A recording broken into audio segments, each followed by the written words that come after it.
உங்களுக்கு கல்வி சொல்லிக் கொடுக்கணும். அதுக்கு தானே வர்றோம். ஒழுக்கத்தை கற்றுக்கொள்ளணும். ஃபஸ்ட்டு என்ன தெரியணும் உங்களுக்கு? ஆமாம், உங்களுக்கு பாதுகாப்பாகவும் ஒழுக்கமாகவும் இருக்கணும்.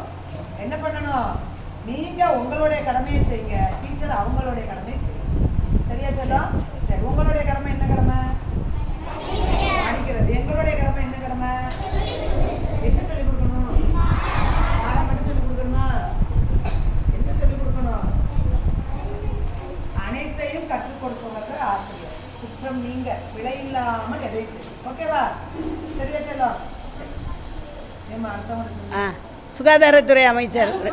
சுத்தமா வச்சுருந்தா சுகாதாரம் அதனமா வேற எதுவும் உண்டா? இருக்க இடத்த சுத்தமா வச்சுக்கோங்க. எல்லாம் நீட்டாக இருக்கா? சரி, அடுத்த டீச்சர். காலை உணவு. காலை உணவு வரும்போதுப்பா என்ன உங்களுக்கு காலையில் உப்புமா ரவையிலேயே என்னென்ன வித்தியாசமாக என்ன செய்கிறாங்க சாப்பாடு காலையில் போடுவாங்க. இங்கே வந்து எல்லோரும் என்ன செய்யலாம், நல்லா சாப்பிடலாம். சரியா? வீட்டில் அம்மா கூட செய்கிறதுக்கு நேரம் ஆகிடும். நீங்கள் சீக்கிரமாக வந்து என்ன செஞ்சுக்கலாம், சாப்பிட்டுக்கலாம். சாப்பாடு எப்படி இருக்குன்னு என்ன சொல்லலாம். சரியா? அடுத்தது மருத்துவத்துறை. ஏன்னா மருத்துவம்னா என்னது? மருந்துன்னு சொல்கிறாங்க. அப்படிதானே? நம்ம உடம்புல வந்து ஆரோக்கியமாக இருக்கணும். அப்படின்னா என்னது? நீ வந்து அதாவது ஒரு குறள் சொல்லியிருக்கார் வள்ளுவர், மருந்தென வேண்டாவாம் யாக்கைக்கு அருந்தியது அற்றது போற்றி உனி.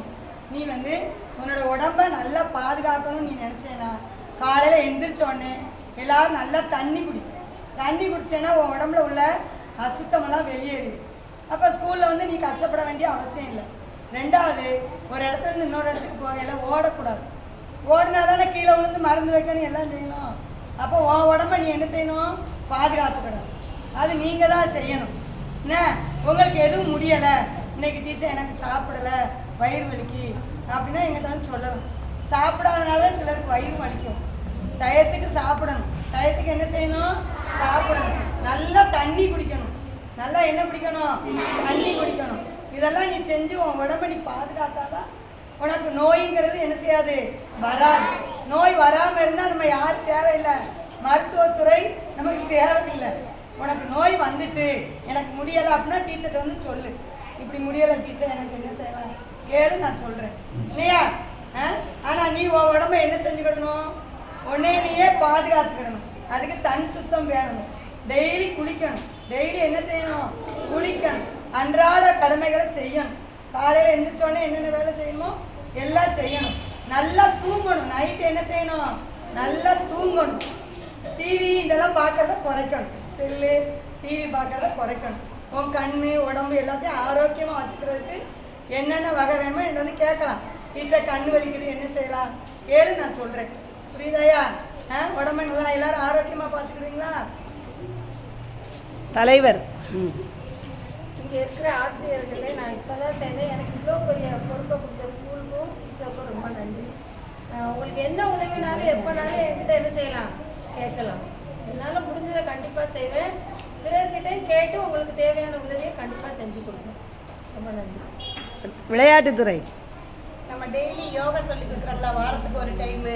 அதை போய் வீட்டில் போய் டெய்லி நீங்கள் செஞ்சு பாருங்கள். செஞ்சு பார்த்துட்டு அதை வீடியோவை ஷேர் பண்ணுங்கள். அதுக்கப்புறம் செஸ் காம்படிஷன், இந்த யோகா காம்படிஷன் வரும்போது நம்ம ஜாலியாக போயிட்டு வரலாம். மதிய உணவு. மதிய உணவு திட்டத்தை கொண்டு வந்தது யாருடா? நம்ம சொல்லுங்க. ஏன்னா நீங்கள் வந்து சாப்பிடாமல் இருப்பீங்க, அதனால ஸ்கூலுக்கு வராமல் அந்த காலத்தில் இருந்திருக்காங்க. அதனால தான் அவர் என்ன செஞ்சிருக்கார், மதிய உணவு திட்டத்தை கொண்டு வந்திருக்கார். இப்போ வந்து நான் வந்து மதிய உணவு எப்படி போடுறேன், டெய்லி ஒவ்வொரு வகையான வெரைட்டி சாப்பாடு போடுறேன்ல, அது எல்லாரும் என்ன செய்யணும், நல்லா சாப்பிடணும். எல்லாரும் ஸ்கூலுக்கு அதனால கண்டிப்பாக வரணும் இல்லையா? சரி. அடுத்தது இணையவழி செயல்பாடுகள். வணக்கம். எனக்கு வந்து இந்த பொறுப்பு கொடுத்ததுக்கு ரொம்ப நன்றி. Good morning all of you. Online கல்வி ரேடியோவில் நம்ம ஸ்கூலில் வந்து நிறைய பேர் நல்லா பேசுவீங்க, நல்லா வாய்ஸ்லாம் இருக்குது. ஸோ உங்களோட reading practice Tamil and English ரெண்டுலையும் எப்படி இம்ப்ரூவ் பண்ணுறாங்கிறதுக்கு உனக்கு நானும் ஹெல்ப் பண்ணுவேன், நீயும் எனக்கு ஹெல்ப் பண்ணுவேன். தேங்க்யூ. அடுத்தது காலை வழிபாட்டு செயல்பாடு அமைச்சர். பள்ளி காலை வழிபாட்டு செயல்பாடு. இதில் வந்து நம்ம காலையில் வந்து ப்ரேயருக்கு வந்துடுறோம். நம்ம ப்ரேயரில் வந்து ஒவ்வொரு மாணவர் வந்து பழமொழி சொல்லலாம், இரண்டொழுக்க பண்புகள் சொல்லலாம், கதை சொல்லலாம். அதுக்கப்புறம் தமிழ் நியூஸ், தமிழ் செய்திகள், ஆங்கில செய்திகள்லாம் நான் உங்களுக்கு என்ன செய்வேன், ஒவ்வொரு மாணவருக்கு எழுதி கொடுப்பேன். அதை நீங்கள் வந்து ப்ரேயரில் வந்து என்ன செய்யலாம் சொல்லும்போது உங்களுக்கு வந்து ஸ்டேஜ் ஃபியர் வந்து நீங்கிடும். அப்போ எல்லோரும் ஆர்வத்தோடு வந்து என்ன செய்யணும், இந்த செய்தி இந்த இதில் வந்து பங்கெடுத்துக்கணும். ஓகேயா? எல்லாரும் கிளாப் பண்ணி அவங்கள வரவேறுங்க.